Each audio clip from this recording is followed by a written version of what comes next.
What's up, abstractors? We are back, and for this episode, I have pollster John Couvillon on the show, and he's going to tell us the truth about the Baton Rouge mayor's race. This is episode 29 of In the Abstract, the Lakeland Title podcast.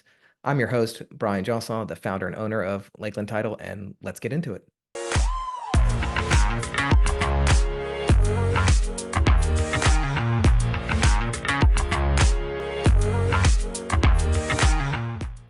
John Couvillon is a well-known pollster in Louisiana, and he's got some really interesting insights about what occurred in the Baton Rouge mayor's race. And so let's hear what he has to say. So thank you, John, for coming on the podcast. Very excited to have you here because you're such an interesting person to talk to, and you have a wealth of knowledge on politics and kind of the demographics of East Baton Rouge Parish. So why don't you introduce yourself for those in the audience that might not know who you are?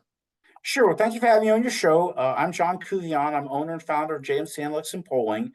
And I have loved politics all my life. And I got into politics kind of in middle age. And I've had my own polling company for the last 14 years. And so even though I like to think of myself as somebody who does everything that's numeric involved, polling is kind of my calling card, although I will admit it's kind of fun doing other things like being the election night analysis, looking at early voting, dabbling in redistricting and things like that. But basically, I think of myself as the numbers guy, and polling is the easiest way to express that to help a candidate win a race. All right. So, yes, I wanted to get you on the show today because on December 7th, 2024, we had a runoff for mayor of Baton Rouge, president of East Baton Rouge Parish, because we have the consolidated government here. So it's both things. And I, like a lot of people, thought the outcome was going to be the exact same as it's been for the past 20 years, but that's not exactly happened. So why don't you just let us know first what happened on December 7th? What was the outcome of that race? So what had happened in this race is, despite the fact that East Baton Rouge Parish has voted Democratic for president from 2008 to the present, and of course we were one of 7 parishes that Kamala Harris carried, Sid Edwards, who is a Republican political newcomer, upset incumbent Mayor Sharon Weston Broome, who has had a illustrious and long political career going all the way back to 1988, when Champac endorsed her for Metro Council, from which she went to State House, State Senate, and now Mayor, President of East Baton Rouge Parish. But Sid defeated her 54-46, despite the fact that our parish gave Kamala Harris an 11-point vote margin.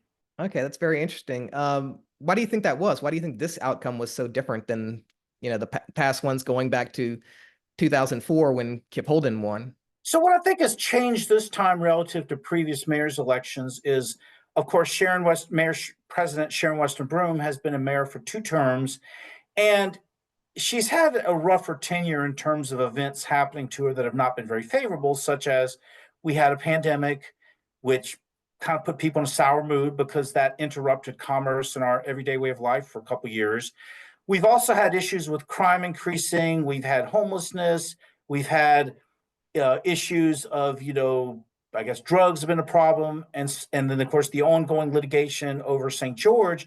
And I think all of those contributed to a feeling that things were out of control and voters wanted change. And that's what Sid Edwards, in my opinion, won on, because despite the fact that he was substantially outspent, number one, he jumped into the race late, number two. I mean, he jumped in right around qualifying, which you really need several months lead time before that. Number three, the fact that the 3rd place finisher, Ted James, endorsed Mayor Broome over him. And despite all that, and the fact they had limited funds to get his message across, he defeated her. So that, to me, was pretty much a case of voters wanted change, and he was viewed as the acceptable alternative to Mayor President Broome. Okay. Where was the business community on this race? Were they supporting her in the runoff, or were they behind Sid, or did they just kind of stay quiet? Well, what's interesting about that, in the primary, I would say they were more strongly and more vociferously behind Ted James.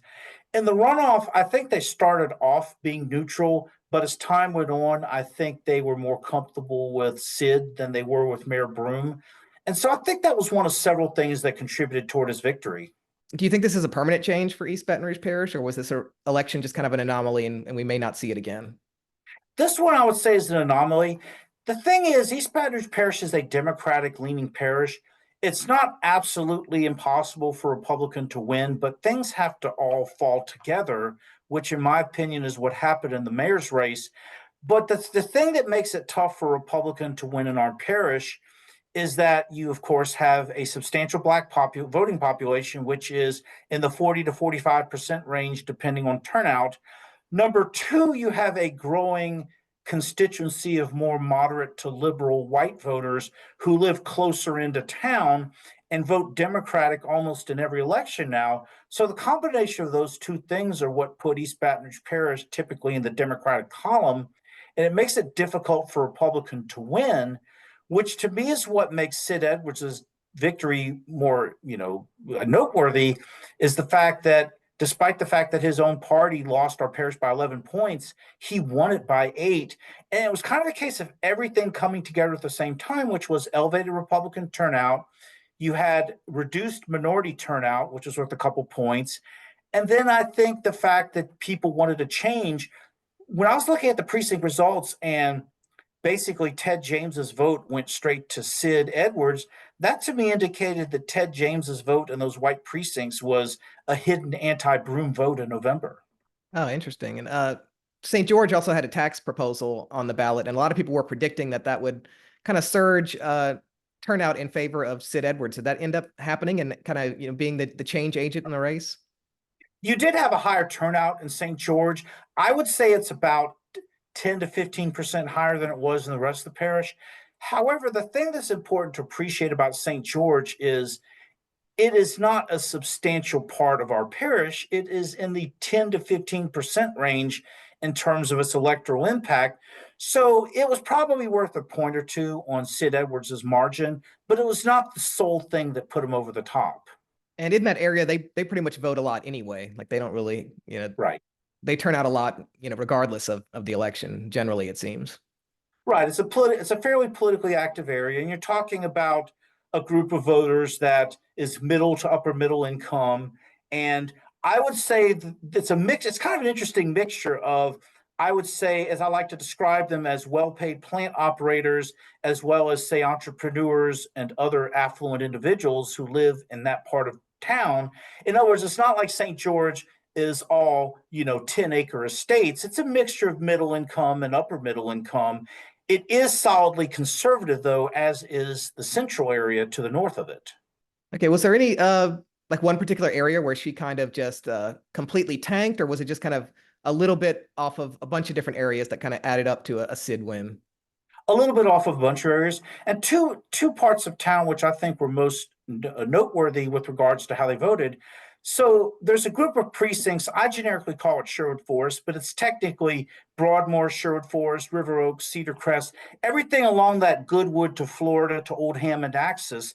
It's an area east of Airline Highway that has seen a lot of demographic change. And in fact, it voted for Kamala Harris at the same time it voted for Sid Edwards. Similarly, up in Zachary, which is a fast growing part of the parish because they have a new school district, it also voted for Kamala Harris because it has a pretty substantial black minority up there. But while it was voting for Kamala Harris, it also voted for Sid Edwards. So when you take a look at those parts of town, as well as St. George and Central, as well as the fact that in more established neighborhoods closer in, like say Old Goodwood and Hundred Oaks and South Downs and Pollard Estates and Kenilworth, those are areas that are moderate to liberal that gave Trump unimpressive margins, but they gave Sid Edwards very impressive margins. So it's kind of a case of a little bit everywhere, as well as the fact that Sid Edwards' percentage of the black vote went from 5% of the primary to 10% of the runoff. All of those things combined put him over the top. So it's kind of hard to say there was one single thing that was the killer app. It was like all those things taken together helped him win. Okay, and we saw kind of nationally and internationally kind of this anti-incumbent swing this election cycle. Do you think that had anything to do with it? Or like, do you think that any incumbent would have lost in this situation? Or was it something specific about her and her policies that did it? I would say it's a combination of both, because one of the things that's important to understand for context is while you're having this mass throwing out of incumbents, not only in America and in other countries as well, one of the things that caught my attention is that over the past couple of years, you have black incumbent mayors in Shreveport and Alexandria and Monroe that have also been denied reelection. in the case of Shreveport, the incumbent mayor lost to a Republican. And then in Alexandria, you had a white Democrat replace the incumbent. In Monroe, you had a Republican turn independent. But point being was these black incumbents all were denied the reelection. And I think what happened is that despite the fact that they were racial trailblazers by winning, that voters basically judged them on their merits and decided they were not happy with their performance, as they did here in East Baton Rouge Parish. And that's why they were all denied reelection.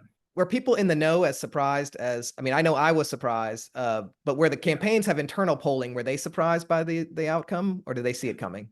I would say they were, because the thing about it is, if you were to look at this on the surface, and you would see that the numbers I was told was 600,000 for Sharon Weston Broome versus $80,000 for Sid Edwards. So in other words, there was a big imbalance in terms of the financial resources, as well as the fact that the third place finisher, Ted James, endorsed Mayor Broome, as well as the fact that our parish voted Democratic for president by 11 points, as well as the fact that early voting was slightly more Democratic friendly than was in the primary. I looked at all those signals and basically assumed it was going to be the same old, like it was in 2016 and 2020, but that was not the case. And so that to me just illustrates just how deep-seated there was a desire to have a change in leadership. Okay, interesting. And was turnout the same or larger or lower than it usually is for these kind of runoff elections? It was slightly lower. Typically, what my experience has been, so you have the very real issue of, if you're having a December runoff, you're now in the midst of holiday season where politics is very much the last thing on people's minds, particularly since you're typically holding early voting over the Thanksgiving week. But nevertheless, in the 2016 and 2020 runoffs, you had about 40% voter turnout in our parish, which was 35%, despite the fact that you had that St. George tax election on the ballot. So I would go with there was lower voter interest, but believe it or not, we were kind of the shining star of turnout compared to other parishes, because we technically had a statewide election, given that there were 4 constitutional amendments on the ballot, and statewide turnout was about in the 15% range. So even though 35% is not super impressive turnout, that was much better than what you saw in virtually relative to every other parish in the state. Oh, okay, interesting. And on election night, of course, we saw the first results to come in are always the early voting numbers. And Sid Edwards was kind of way ahead in the early voting numbers. Does that usually translate into an election day win when you get a large lead in early voting? If it's a very large lead, I would say yes, because in Louisiana, the election day vote is not substantially different than the early vote. But the thing that was really interesting to me was when I saw that he carried the early vote, I figured that was the bare minimum he needed to do to be viable on election night. But as the precinct results were coming in, and I was seeing that Mayor Broome was running far behind the benchmarks I had set for a 50-50 race, that indicated to me that he had a chance to win, because I was seeing precincts that were voting, affluent precincts closer in, like say Old Goodwood and Tara, that were giving Sid Edwards about 80% of the vote, which was the type of vote Republicans used to get in those areas, but don't anymore. And when I saw that Sid Edwards was getting that level of support, that indicated to me that he had a very real chance to, topple the mayor. But it wasn't until the very end, because North Baton Rouge always comes in very late. And when I was seeing that the numbers coming in for Mayor Broome were not very strong in terms of absorbing his lead, that's when I made the call when I did, because I just numerically didn't see that she had a chance to overtake his early lead. Very interesting.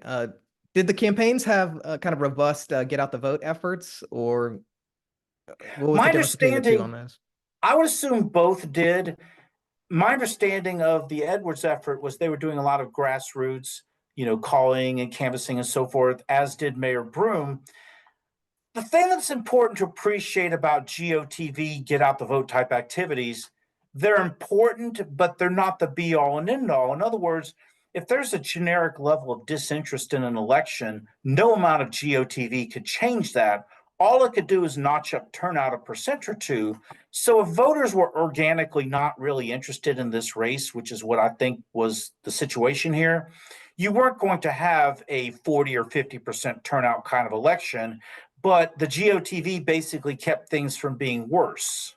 Is there anything else we need to know about this race? Any kind of other observations you had about it? Well, the interesting thing I think going forward with Mayor-elect Sid Edwards is that we inaugurate our mayors pretty early. I think it's January 2nd is when we do so. So you're talking about someone who got elected on December 7th and basically has 24 plus just under 4 weeks to assemble an administration. That's challenge number one. But one thing that does help Mayor-elect Sid Edwards is that he has a Republican majority on the Metro Council. So I think that gives him a bit of an advantage. But nevertheless, the fact that he has to assemble an administration in a hurry, he's going to have to govern from the middle because you do still have a very large Democratic vote here. And what you don't want Mayor-elect Sid Edwards to do is be too partisan, because I think that would turn voters off who had supported him in the runoff as they wanted change, but not necessarily that they wanted a Republican to win. Okay, very interesting. So you think that Baton Rouge is going to stay blue for the most part? Generally, yes. The only variable would be if you had a very unacceptable Democratic candidate or low turnout. But in general, East Baton Rouge Parish has more of a Democratic tilt to it than it had. And I would say the inflection point, believe it or not, was all the way back to 2000, when before 2000, Republicans always did better in East Baton Rouge Parish than they did statewide. But 2000 was the first year that the percentage by which George W. Bush carried our parish was exactly equal to what he got statewide, which of course was 53%. In 2004, George W. carried our state with 57% and still stayed in that 53% range for East Baton Rouge Parish. And since then, you have the gap widen, which is Louisiana's getting redder and redder, and East Baton Rouge Parish is getting bluer and bluer. What do you think has caused this kind of anti-incumbent sentiment? Because generally incumbents have an easier time getting reelected than challengers. So it's kind of been odd to me to see all this these incumbents kind of getting thrown out of office. What do you think is the cause of that? I think you have several things going on. So the pandemic and the inflation and interest rates rising and instability on the border, I think, have created a general nasty mood amongst the voting public. But more specifically here in East Baton Rouge Parish, you kind of get the feeling things are out of control, which is you're hearing all these grisly stories about crime, and then you're seeing visible evidence of homelessness in virtually every interstate interchange, and you're seeing just garbage everywhere, and they don't seem to be repairing the street lights or keeping the roads fixed on a timely basis, et cetera, et cetera. I think all those things taken together kind of create the impression that things are out of control in our parish and create a situation that's ripe for a challenger. Fascinating. How did you get started in polling? How did that come about? It's kind of funny. It was an accident because I've always loved numbers all my life. And, in the pre-digital era, I still remember the Henson Moore race of 1986 because I was a poor high school student who didn't want to pay $200 to make copies. I went up to the Department of Elections back in the old days when you had a separate commissioner of elections, and the office was way up, I think like on the 20th floor of the Capitol. And I remember hand transcribing all those precinct results in the Henson Moore race. That was the 1986 Senate race where the Republicans came heartbreakingly close to winning, but did not because of some unforced errors. But point being was, I've always loved numbers going all the way back to then. And before that, the Edwards-Treen race, when what was then the State Times published a precinct map of the paper, and I colored them in, for how the Republican or the Democrat did in the governor's and president's race.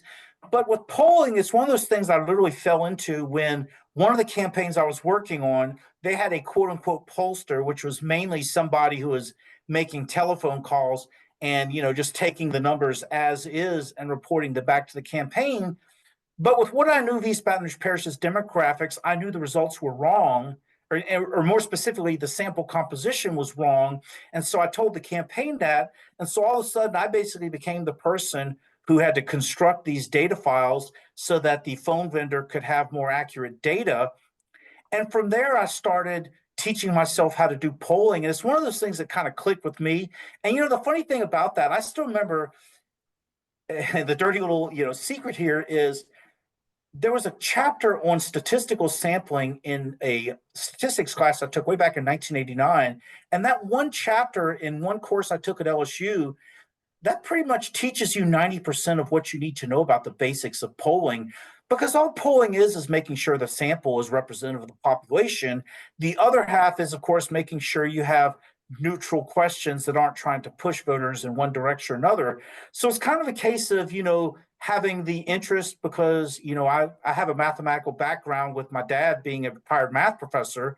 And the fact that I've loved politics all my life and the fact that I taught myself how to do polling, it's kind of like all that taken together is what got me into the polling business, which is where I still am to this day. And it's a fascinating business. As I like to joke, you always get 50% of the people mad at you with each poll you do. But it's still kind of interesting being able to dig into the data and look at all these patterns, and you can make recommendations to candidates. And it's kind of fun to me. Have you ever been one of the guys that had the outlier polls that Oh, that was absolutely. completely off of what everybody else was saying, but then ended up being correct? My favorite example of that, which you'll find funny, and I'll leave some names out to protect the innocent. It was the 2015 governor's race between David Vitter and John Bel Edwards, where everybody thought David Vitter was going to win.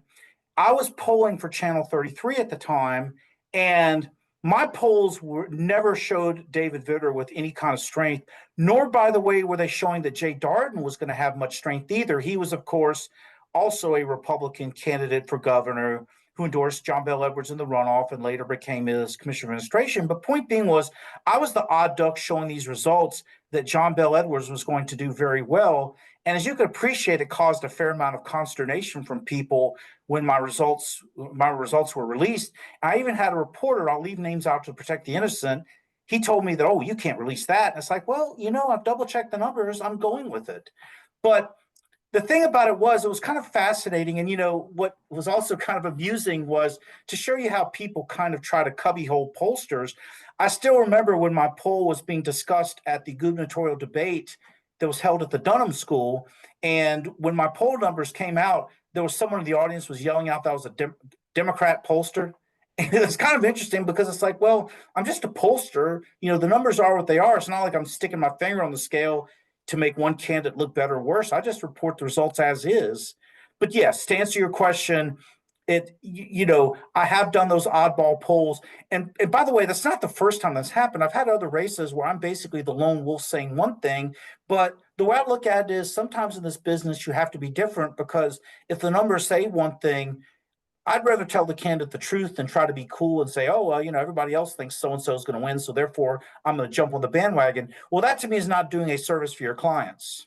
Yeah, I mean, I would agree with that because I mean, the polling is everything in a race. It tells you where to focus and what you need to be doing. So yeah, that's Yes. definitely a good habit, a good trait to have. Especially since when you're doing a poll, sometimes you're having to get into making granular recommendations to your client. So you want to make sure that you've done the best due diligence that you can, because you're going to have candidates and or campaign managers and or media people acting on your recommendations. So you certainly want to steer them the correct way. So like I said, it's an interesting business, and I figure that I've made my share of people who've gotten mad at me, but it's actually kind of funny after a while because, I was called various names during the mayor's race for the couple polls I did. And, one of them tried to start something with me and I just immediately waved him off and said, oh, hope you have a nice day. And, nice running into you the other day at such and such gathering. Point being is you can't take them too seriously when they don't like your polls. Yeah, and it helps to have the numbers on your side too. Yes. Yes. That's what's interesting about the mayor's race was there was a lot of twists and turns to it, as well as the fact is, if you think about it, this was a late developing mayor's race. Normally, those are the kinds of things that late spring things get started. But to have a candidate jump in the week of qualifying, that's the latest I've ever seen a candidate jump in and win. Yeah, that was interesting. But I mean, I think a lot of people were in the same boat that I was, thinking it was just gonna be the same as it's always been, and no, Republican candidate really had a chance. And so we Yes, got a nice surprise on that. kind of a Christmas present, as it were. Yeah. Yeah. Well, this has been fascinating. Thank you for coming on. Where can people find you if they want to keep up with your thoughts and analysis?